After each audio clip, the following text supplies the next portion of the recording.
सभी कथाओं को पूरा सुनने से पाप नष्ट हो जाते हैं और मनुष्य स्वर्ग लोक को जाता है। माँ गंगा ने अपने 7 पुत्रों को क्यों बहा दिया था नदी में? राजा शांतनु से कौन सी शर्त रखी थी? हिंदू धर्म में गंगा जल का विशेष महत्व होता है। इसे मांगलिक व शुभ कार्यों में प्रयोग किया जाता है। इतना ही नहीं, गंगा नदी को माँ का स्थान भी प्राप्त है।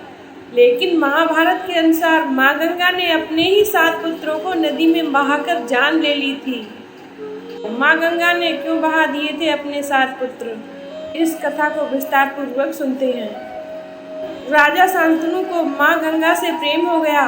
जब शांतनु ने विवाह करने की इच्छा जाहिर की तो माँ गंगा मान गईं। लेकिन गंगा ने राजा शांतनु के सामने विवाह करने के लिए एक शर्त रखी।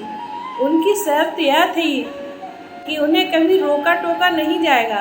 अगर ऐसा हुआ तो वह उन्हें छोड़कर चली जाएंगी। राजा ने शर्त स्वीकार कर ली। विवाह के बाद जब देवी गंगा माँ बनी तो उन्होंने अपनी संतान को नदी में बहा दिया।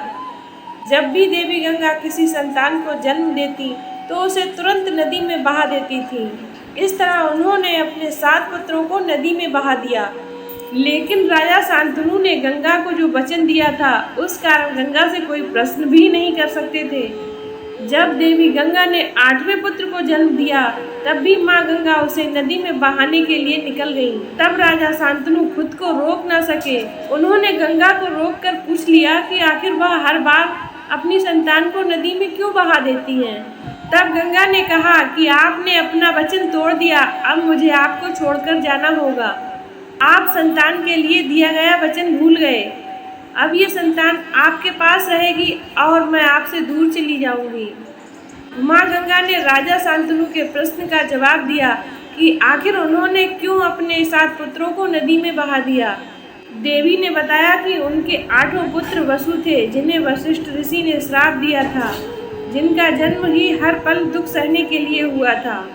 जीवन भर संतान को कष्ट से बचाने के लिए उन्हें गंगा में प्रवाहित कर मुक्त कर दिया था।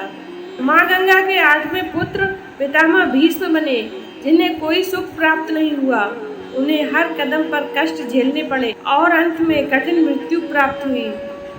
ऐसी ही ज्ञानवर्धक कथा सुनने के लिए हमारे चैनल को ज़्यादा से ज़्यादा लाइक, शेयर एंड सब्सक्राइब करें। जय श्री राम।